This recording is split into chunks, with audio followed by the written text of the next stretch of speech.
Good afternoon, everybody. We're going to do the webinar today on the capital improvement planning process. This is Jim Butler. I'm the CEO of Club Benchmarking, and I'm here today with Eric Gregory, who's our executive director from Club Benchmarking on our West Coast division, and Terry Finan, who's our director of marketing, coming from St. Louis. I'm coming from Hilton Head. Tim Bakels, the general manager at Carlton River, has been kind enough to give us the Magnolia room here in Carlton River, which is a beautiful country club within many country clubs here in Hilton Head. Stephanie, who's his CFO, has been very nice to us to set us up today as we go forward.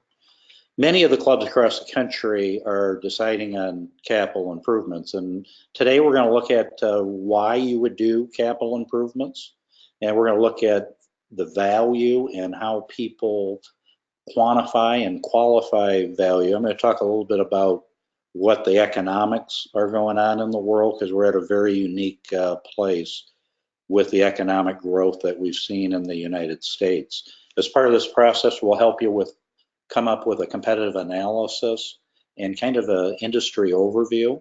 Both of those things are important as you go through, and some of the strategic rationale that you would think as you go through and do any capital improvement as we go through and look at that.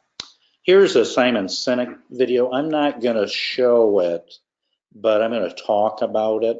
And we've shown this before. I love this. I've seen this over probably 100 times, and I know some of our fans at Club Benchmarking are very familiar with this. But this is fundamental to what we're doing. Many times clubs are focused on the what, and that is what they're going to do as far as the project, and they decide on that first. And many of the great companies like Apple would tell you, and Simon would tell you, that you need to focus on the why you exist, why you would build a capital improvement, and specifically within those capital improvements, whether it be a fitness center, a wellness center, casual dining, but how does that fit into your why? And as opposed to starting from the what and working up to the how and the why, we're going to suggest that you work on the why, work into the how, and then focus on the what in order to accomplish that why. And if you get a chance, you can go back. Because I'm remotely, I'm a little nervous about the connection, and it's a 4-minute video, but it's well worth 4 minutes out of your life to go ahead and look at that particular video as we go through. Our objectives today is I'm going to talk about the development process. While I was the general manager at Gray Oaks in Naples, this is what this is based on. We did 22 projects in 22 months, and the whole projects from planning stage through the time that we made them available to the members was about 6 years. So the information contained in this is really a case study based on that. I've moved it around to make it a little more general and not as specific, but I want you to be able to apply it to your club and your circumstance. The biggest thing I want you to take out of this today is maybe to help you think through these projects and help you understand what the process is, and maybe help answer and maybe even connect with what some of the questions are that you might have as you go through this. This is all about, what do you want to become, and knowing your core competency and where you're going. Capital improvements are permanent, and by that, once you build a building, and we see capital improvements anywhere from $1 million to, there's some clubs that are investing 60, 70, $80 million. You can't reverse those. So if you decide you're going to put up a $4 million capital improvement on the golf course, on the irrigation system, that is not reversible. So these are very, very significant discussions as we go forward. One of the things that you need to focus on is membership value, and we've done a lot of research on the value, and value isn't always described by price. And this all goes into the why of your club. And we really, really focus on why do members join clubs. And the reason that that is such an important piece of information for you is that ultimately we're building capital improvements to satisfy the internal motivation and how members describe value. So one of the key parts of understanding the capital improvement is understanding why members join your club. And from our surveying, we find that very few clubs actually document the exact reason why. And I can tell you firsthand, I thought at some of the clubs that I worked at, particular reasons why people join clubs. And when I actually got the data, I was embarrassed that I was wrong in terms of why members join clubs. Secondly, there's the many times clubs are selling benefits or the amenities, and we're going to talk more specifically about that. But internal motivation, the real reason, as I like to call it, of why they join the club. So for example, if somebody who retires, and we know the average age in the clubs across the country of people joining are in the 50s, many times if you're joining a private club, you're probably in pretty good economic shape, and you worry about if you're going to be around enough, and some of that motivation may be your health and wellness. And if that's the primary driver for the new members coming in the door, then it makes sense that you have a great wellness and fitness center. But what I suggest that you do, I suggest that you understand what that is from your members, how they do value and measure value. And much like why members join clubs, you should be able to describe the value equation, because we know the value equation impacts satisfaction and impacts member loyalty. And I have some of the boxes down there with behavioral loyalty on the left. How do they do it from traditional ways, from a monetary standpoint? Many members describe value by quality. Some members join clubs because of the reputation, and we know that there's a very big emotional aspect of value when we join clubs. Because at the end of the day, we build these capital improvements in order to form membership loyalty. And if you've seen some of our other webinars, you know that a loyal member is a much more important member than a satisfied member. So in order to understand that loyalty, you have to understand why people join clubs or their motivation. You have to understand the value and how they are satisfied, along with this thing called attachment, which is that connection between the people of your community, the amenities of your community, the location of your community, and the emotional attachment of your community with your staff, associates, in order to build that attachment to create that loyal members. Up on the screen, there's 4 boxes, and before you do capital improvements, one of the things that we're going to that you need to spend some time is to look at the greater economic conditions that are going on in the world, and these are some pretty stunning charts as you look through this. On the top left is the Dow Jones average from June of 2008 there at the beginning, all the way up until September of this year as we go through that as it comes up in a couple months. And you can see it's gone from fundamentally 6,000, 6,500 down here on the bottom, all the way as high as 26,000, and it's hovering between 23,000 and 26,000. So in the last 10 years, as we have gone through that economic impact, I would ask you, have you participated in that economic impact with your club? We're in the largest economic expansion that the country has ever seen. So this represents almost a 10-year cycle. And if you have not done capital improvements, you are probably entering a time from a risk standpoint that it becomes riskier during an economic downturn. Now, we know many clubs, the economic downturn is a good thing in terms of the price and the labor personnel that are going on there, but from a membership standpoint, it's a tremendous risk. On the right-hand side is the U.S. disposable personal income, and you can see how much that has increased from the depth of the recession in 2008 and 2009 up to the current levels as we go through.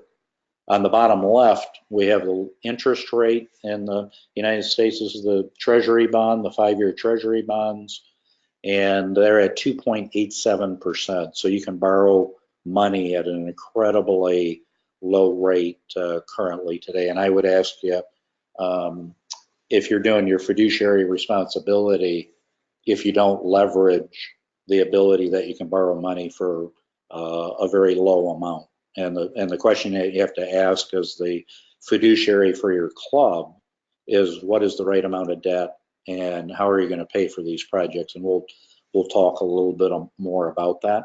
And at the bottom right is the unemployment rate, which we can see is under 4% in 2018, and in 2008, 2009, it's at the lowest point that it's ever been in the United States. So in my view, I think that we're going to have obviously some labor demands, as far as you would think that the labor rates would begin to go up. I think some of the experts are surprised that they haven't gone up yet, but we are seeing at Club Benchmarking some of those employment and labor dollars creeping up in the clubs.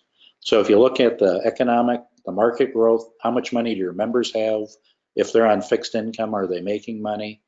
Disposable income is increasing.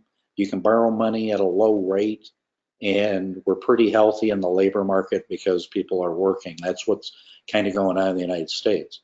From a demographic standpoint, the population is aging, right? We have these generational issues, and when you build capital improvements, one of the things that we have to do is we have to take care of these generational issues in clubs. And what we're saying is, whether it be in casual dining, where people are building more casual dining, which is a reflection of the younger demographics, and yet you still have to provide a place for that older demographic that wants to wear that jacket, so that people are in clubs at both the older levels and the younger levels. In the middle slide there, we see the shifting family composition from 2 parents traditionally in the 1960s all the way up or down to 69%. So a big drop, almost a 20% drop. And then the slide on the right, which is the female impact, with the single moms in the 20 range and the primary provider being female based in the 40 range. So many of these, as we go through this revolution in the club industry, many of these capital improvements need to be focused on the family and need to be focused on the female aspects and the changing demographics. And I think that's what we see across the country when we look at the data, and you need to look at the data within your club as far as the users. Now, in the mid 2016s, the millennials surpassed the baby boomers as the largest living generation, but we'll also say in the very next breath that Gen X is the next generation that is coming into the clubs, and we need to focus on Gen X people also. The other thing that's really interesting is Florida and Arizona by 2030 are anticipated to basically double. So if you're a club up north, or you're a club in Arizona or California, or you're a club in Florida, you're going to be impacted by these demographics. And I'll make a statement. The demographics of your future member is different than the demographics of your current member.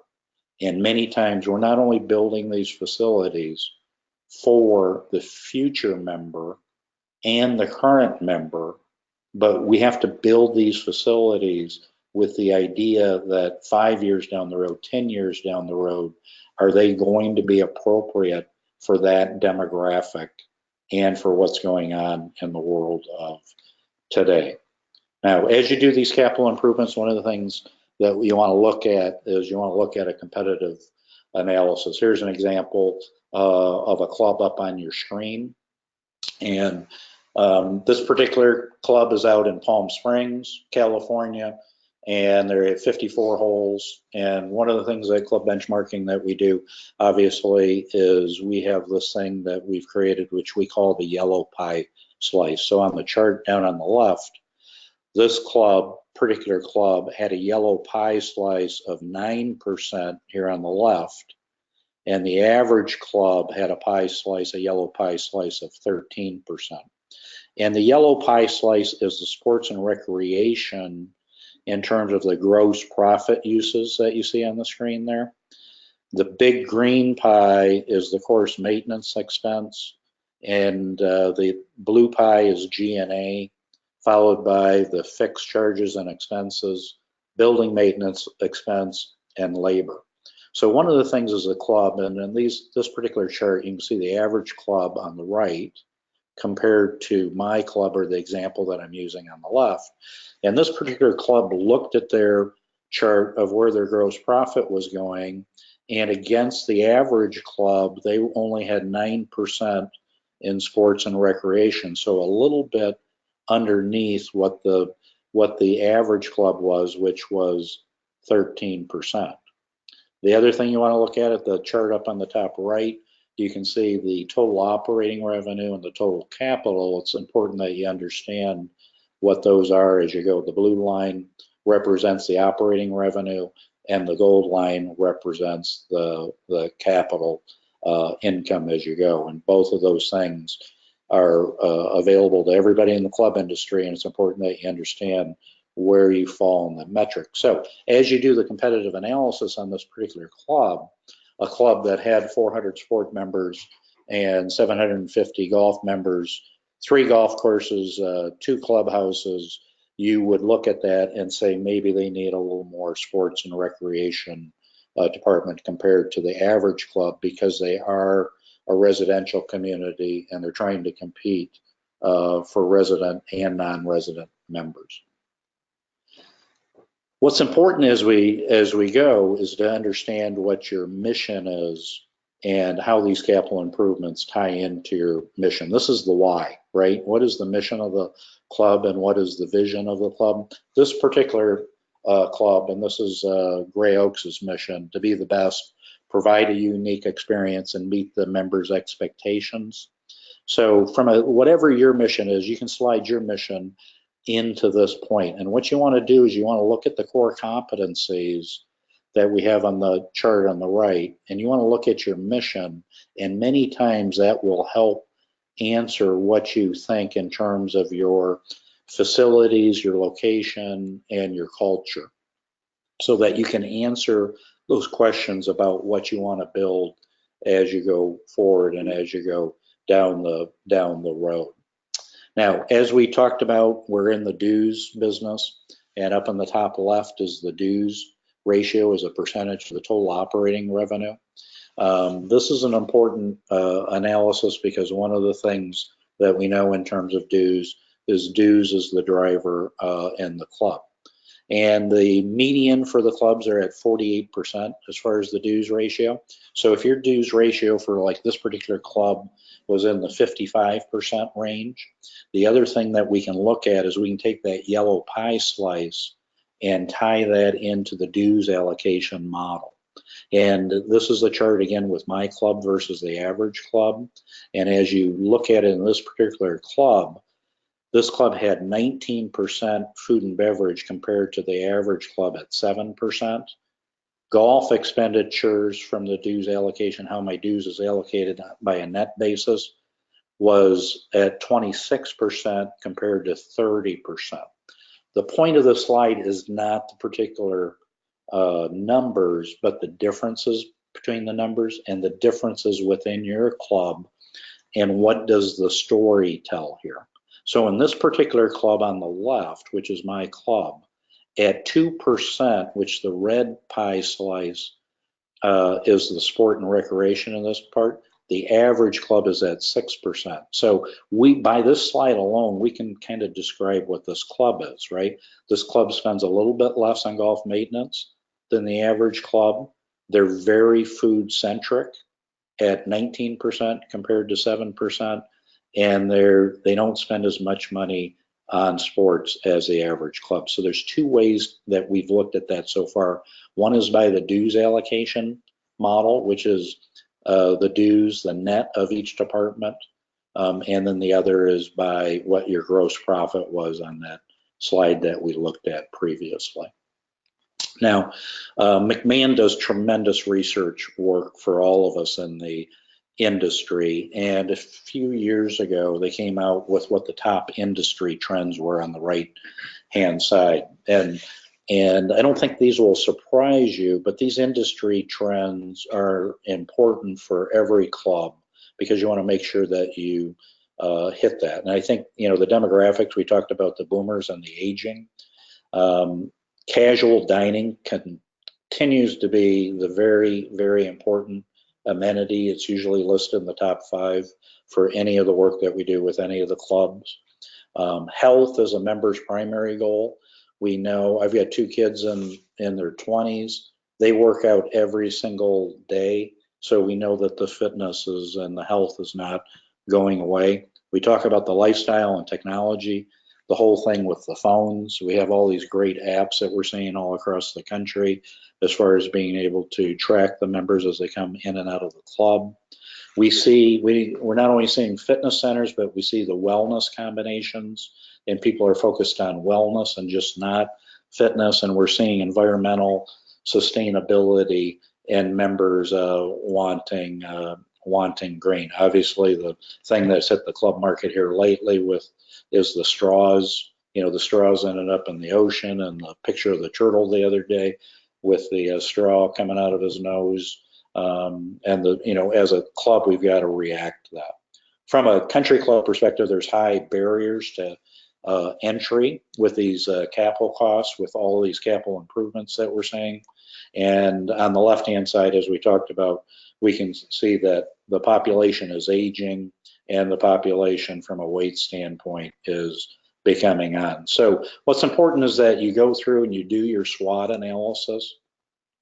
Not only do it for your club, but make sure that you do it for the industry in general. And I just on the slide here, some of the things that you might want to consider within your own situation is, what is your dues stream?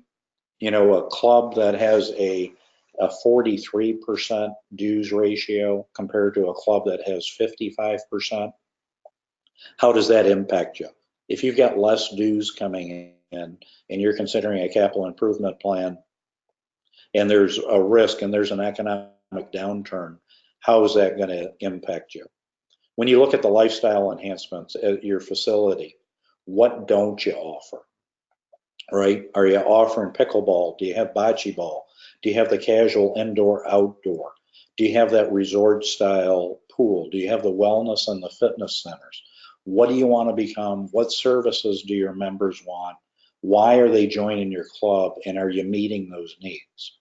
We all know the social aspect of the club. We're seeing with the events, the caterings, all the private parties, the sports events, are you investing in those facilities? Are you trying to become attached to the members? We were over at Berkeley Hall yesterday, and Adrian and his team were going to Ireland on a golf trip. We were at Spring Island a couple days before that, and they have a beautiful location underneath the live oaks at the clubhouse that they invest in the teaching and talking moments for their members. Really, really cool stuff happening in the club business. And then absolutely the opportunities for change. We know that the new members come during the capital improvements, and we know the interest rates are low.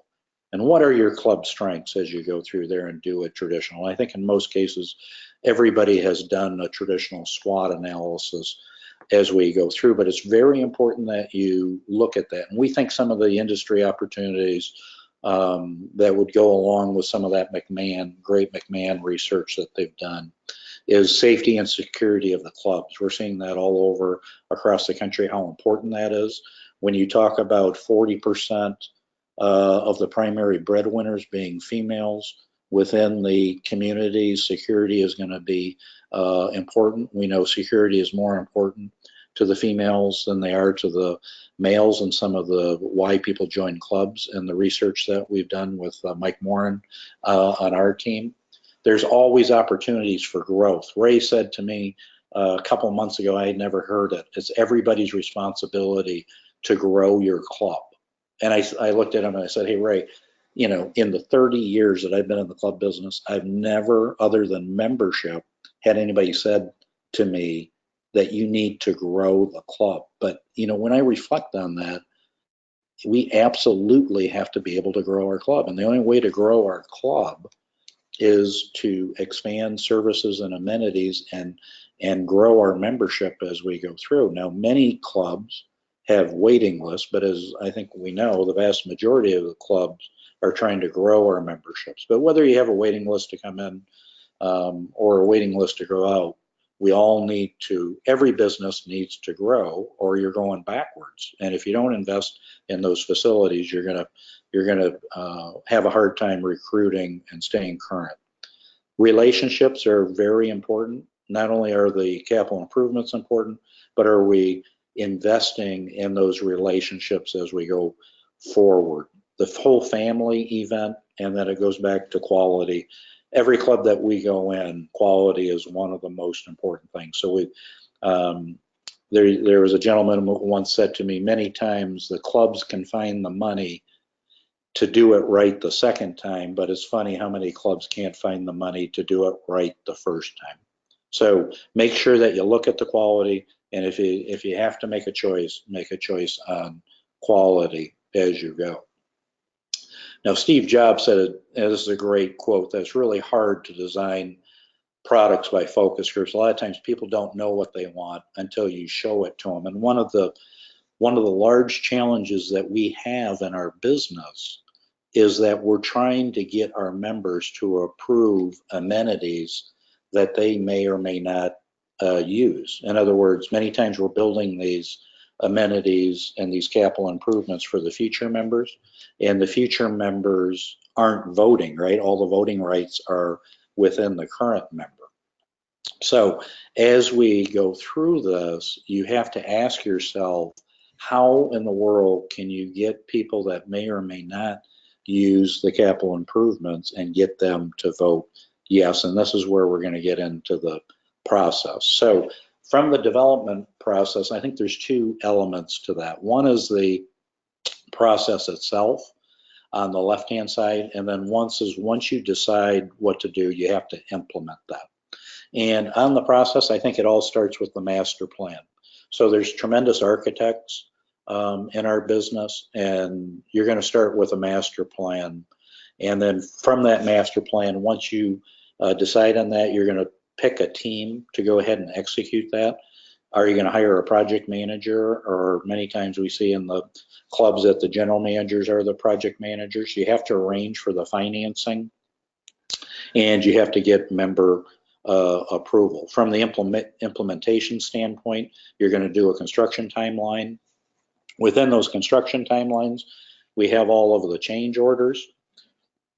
As the business and the cost of the business goes up, those change orders are very, very important. And anybody who has done a capital improvement plan, you need to plan for those change orders. Bank requirements, as you know, the bank has many debt restrictions and requirements, and you have to make sure, based on any capital improvements, that you don't upset those bank requirements, and make sure you do the pro forma work as you go through that. And then finally, the member communications. You know how critical those member communications. And I would ask you, as you look at the process and the implementation, what are your core competencies and how do you leverage them? And as a general manager or CFO or owner or board member, these are all things that you need to think through as you go through. On your club and your circumstance on the right-hand side, you know, what are the risks of not building it? right? If you're sitting here at the end of the greatest economic expansion, and we're sitting here at 102 months, 10 years later, and you haven't improved your facilities, how long is it going to take you to do that? And as part of that timeline, you need to look at that if you're going to do that all at once or in a stage. You got to look at your cash flows. How are you going to support that and build that? In Florida, anybody building a capital improvement last year had a hurricane come through. How did that impact that? And obviously that's a risk up and down. Our California friends, with the tragedy that they have with the fires that are out there, the flooding in Texas, the volcano in Hawaii, you're going to have something happen during that. So make sure that you plan on that. How are you going to have the member experience during construction? Some clubs, Marisol, for example, in South Florida, decided to do the construction all at once. They put up a big tent, changed all the club facilities into that big tent. Other clubs do it by in pieces and move around. So you have to decide on what you're going to do as you're going to do that. Obviously, temporary facilities cost money. Cost of operations, you need to look at this. Are you going to hire employees or are you going to do it with contractors, right? If you're going to add a fitness center, right, and build a fitness center and expand that, are you going to keep, when you do your pro forma, are you going to add on that extra 18% as an employee, or are you able to have specific hires that you can have the trainers be contractors? How does this reallocate your dues income? When you add facilities or do capital improvements, what impact does that have on your dues? We know that the vast majority of the improvements are going to lose money. So that is going to upset your yellow pie slice or your green pie slice on golf. Can you reallocate some of that dues into the other areas? And then we talk about the balance sheet, and we're very focused at Club Benchmarking on the balance sheet. How is this going to impact your balance sheet? How is this going to impact your incremental dues in each of the departments as you go? And then what does it do to the culture of your club, right? Are you a golf club, a country club, a yacht club, a dining club, right? If you're a golf club and you put in a fitness center and you're trying to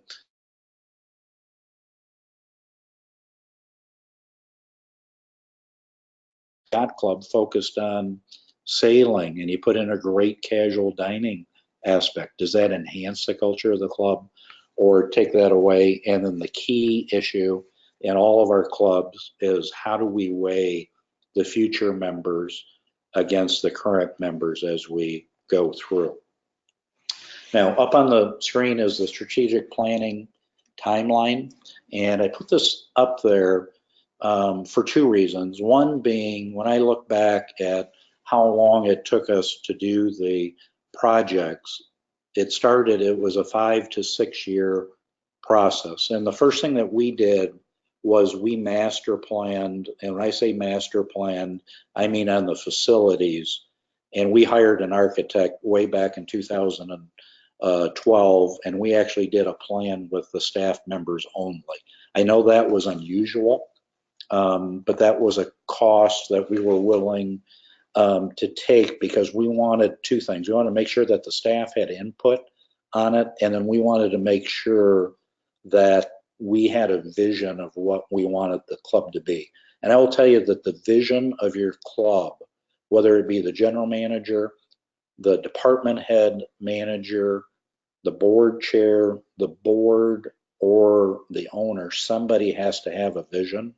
And in order to have a vision, you probably need to do some homework and be inclusive on that. We were talking to a manager today at a yacht club this morning, and he was talking about rebuilding his facility and how important it was to get staff input. It's amazing to me how many people do design without getting staff input. In this particular timeline, after we had done a master plan, the board then asked us for a master plan. So with that, we were ready to move on that.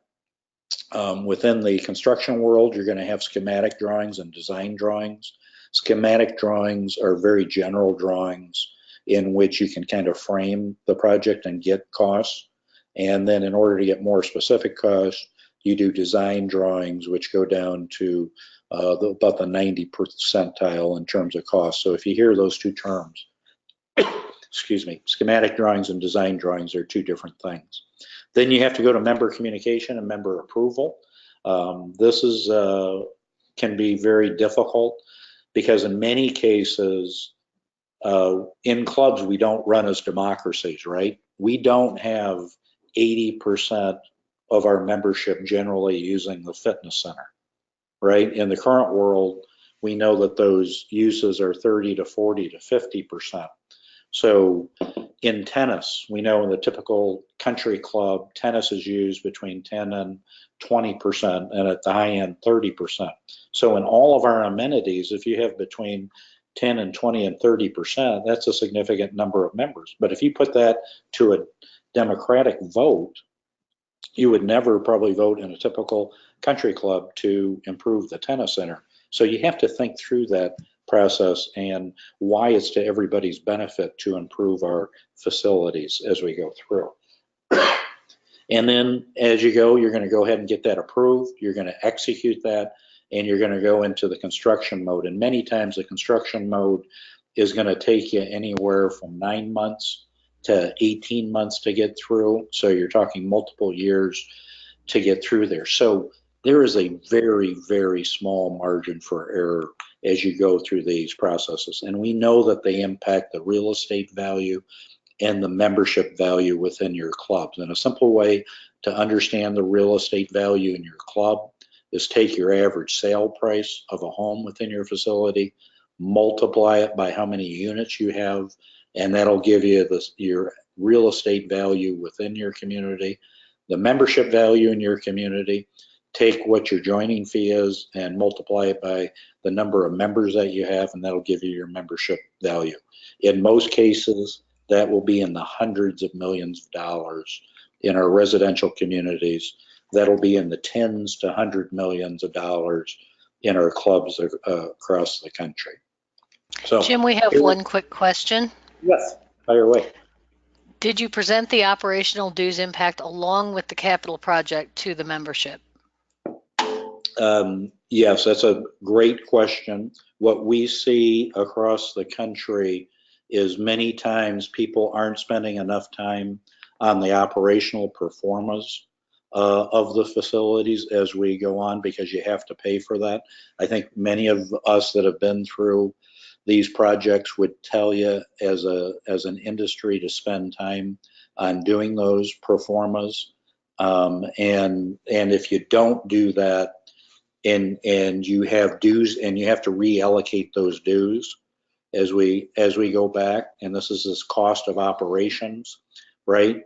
Is this reallocation of dues income, what are the incremental dues and how does it affect the other departments? You absolutely have to do that analysis on what the cost of the operation is. So great question. Thank you for that. The process timeline as we go through this is, again, plan with your staff. That's probably the first thing you want to do. Always ask them. They generally have the best idea about what we're going to do. You're going to then master plan with your board 3 to 4 years in advance. Develop the board buy-in to that. Then go to your drawings, your construction folks, do your member communications, get your membership approval, and then execute your plan.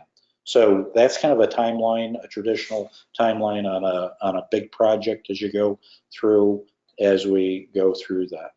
And as we did this, we developed some pillars to do that, and there's 5 pillars on that I'd want you to consider. One is financial, right? And Eric is going to talk a lot about this next month, but you can do debt, you can obviously do equity, dues, profit, and many clubs are doing foundations now.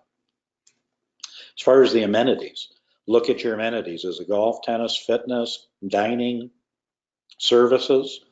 And when you expand the amenities, you have to think about the staffing. Do you have the right team, right? If you're going to expand the casual dining, right, or do you have to hire somebody? If you're doing a casual dining and your team has never ran casual dining, do you need to bring in people, right? Board of directors and governance is a big deal. How does the board get involved?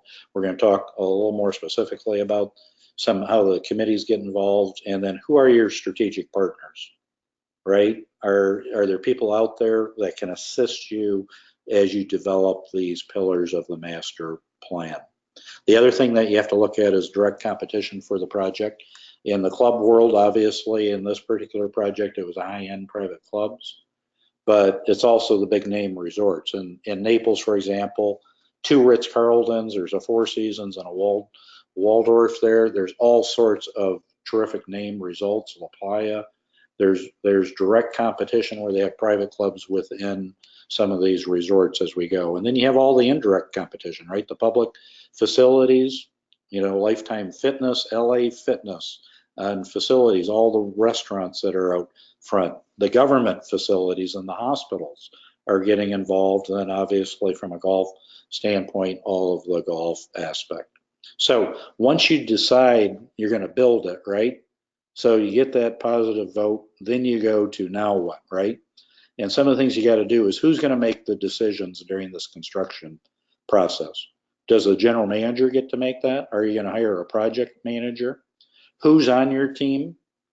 What are we going to go ahead and build it? How big are you going to build it?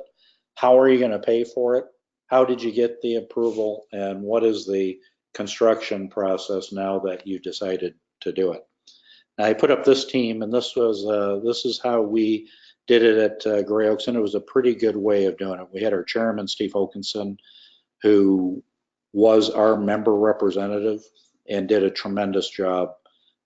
He devoted 5 years. He has a real estate development company in Indianapolis, and he flew down every other week for 5 years to lead this project. And I will tell you, you have to have a member advocate willing to stand in front of the members to do that. This particular team met Fridays at 8:30 for 5.5 years. So I think we very rarely, if ever, missed a Friday. And if you're going to be on this team, this was an expectation of you. Our architect, we used Dave Humphrey as an architect. David's a terrific architect. There's many other architects across the country, but the architect is a very important part of your team. On the bottom right, Doug Williams was our project manager, and this is a difficult decision for many clubs of whether you hire a project manager or not. We know many general managers that don't have construction experience, and they hire. We used Doug on some of the projects and not other of the projects. We were lucky to have Steve and his company that allowed us the use of the Hokinson company's resources to do that. And then Doug certainly added tremendous value to our team. And then the interior designer, I think that's a great picture of McGinna. She looks fierce in that picture, right? As you look at her, but she's a genius when it comes to interior design. She works for Peacock and Lewis. Again, there's tremendous design professionals across the country, but it's important that you build this team. And then obviously our contractor, in this case, is Don Garrett. And this particular team, we grew very close to each other, and this was the committee in terms of the decisions. You'll have your own committee. You might have a committee member be involved in that. Obviously, each of the department managers, based on the projects that we were building, met with us, but I would suggest that was a pretty good time. We also had the contractor meet with us before the construction to help us through the project. The interior design person also did that along with the architect. So all of these folks were all involved in the master plan of the community. Now, as I was working through this, leadership and governance is going to be very important as you go through. And I started to list the committees that were involved. And that was finance, construction, executive, house, golf, tennis, kitchen design, bar design, food and beverage, human resource, facilities, and fitness. So some of the questions you have to ask yourself is, what is the governance of the club and who's in charge? Does your chairman make the decisions? Does the general manager make the decisions? Does the project manager make the decisions? You need to decide this before you get involved in the project. How are the committees involved in it? Does every decision get run through the committees? What committee is involved in it? How do you involve them? How do the committees interact, right? If you have if you're building a wellness center that has a food and beverage aspect in it, is the fitness committee or house committee, how are they involved? And this can be, I can tell you, this can be a nightmare if you haven't thought through what the process is. And I will tell you, as a general manager who was sometimes the project manager and sometimes not the project manager, you need to have a credible strategic partner in terms of both a member who will stand in front of the other members and communicate to them and be trustworthy.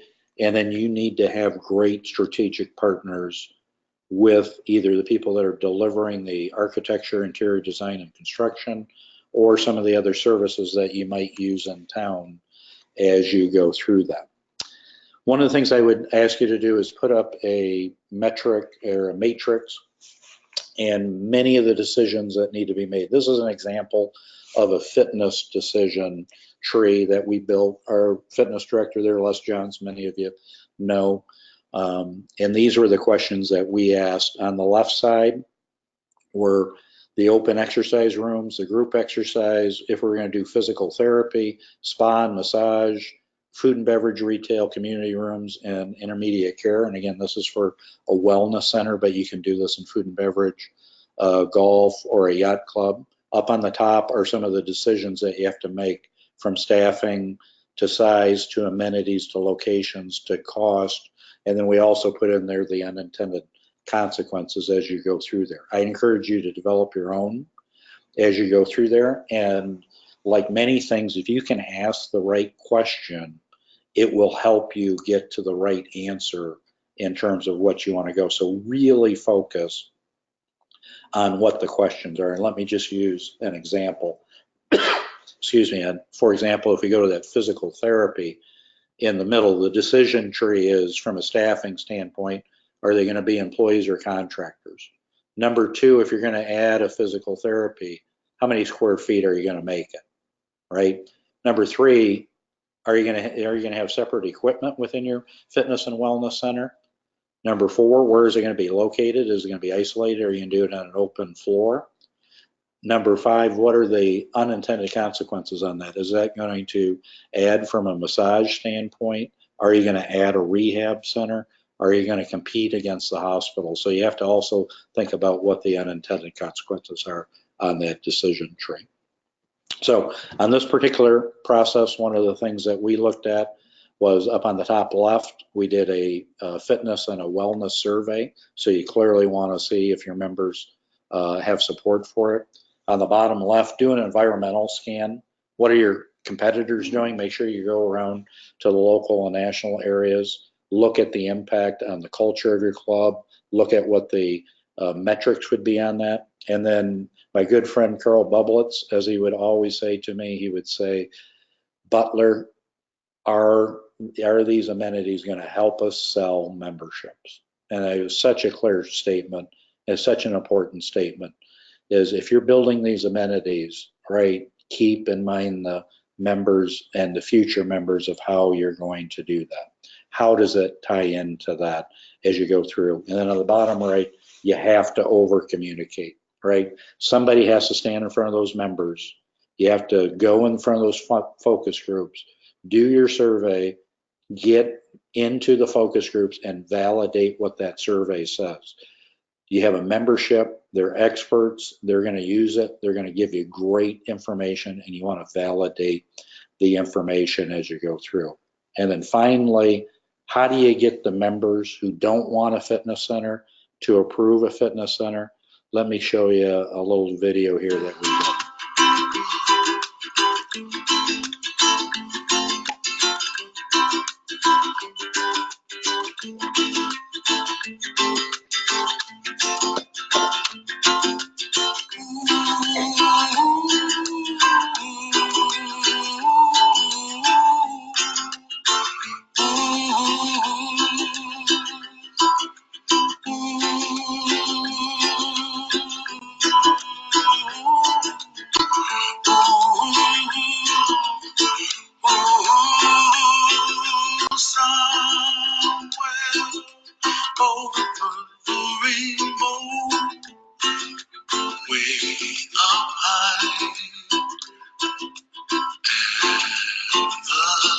The dreams that you dream of once in a lullaby.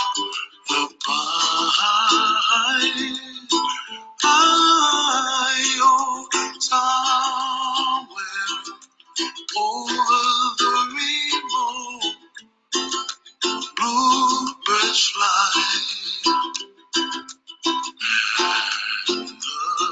The dreams that you dream of, dreams really do come true.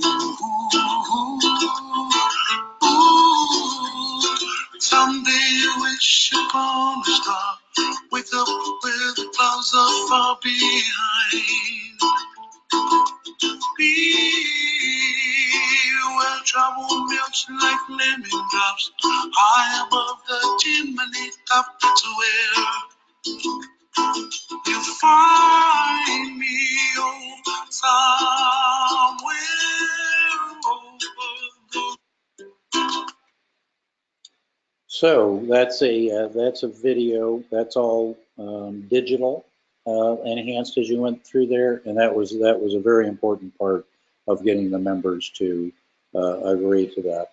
And then finally, we get into strategic financial alternatives of how you're going to pay for that as you go through, anywhere from membership to debt to asset sale.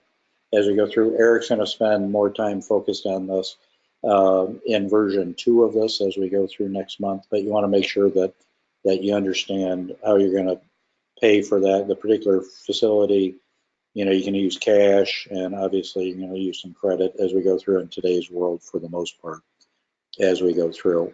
And then some of the metrics that you would look at is the debt to revenue ratios, some of the debt to full member equivalent as we go through. These are all things that are tracked in the industry by club benchmarking, and the net available capital. But the question you have to ask is, how much leverage is good for your club? How much can you take on per member? How much of that is relative to the operating revenue that you go? And then how much net available are you creating? Because you not only want to create for the capital improvements, but you have to create for the ongoing as we go forward. So on the right-hand side is the chapter code words for the any of the CMAA members. And Terry, let's open it up to any questions that anybody would have.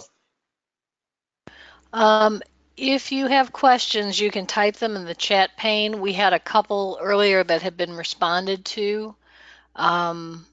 One person asked, there is a slight variation in the dues ratio for a city club versus a club with golf, or the overview of the industry, and I posted that in the chat pane.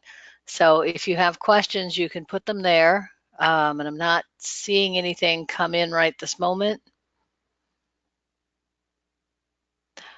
You see on the screen Jim's email address and then the phone number for our office in Boston. So if you have a follow-up or you'd like to talk to a member of the team, you can reach us using that information. Okay. With that, thanks everybody for joining. It's 2:56, so great timing. So use that information, and good luck on your capital improvements, and thanks for spending the hour with us.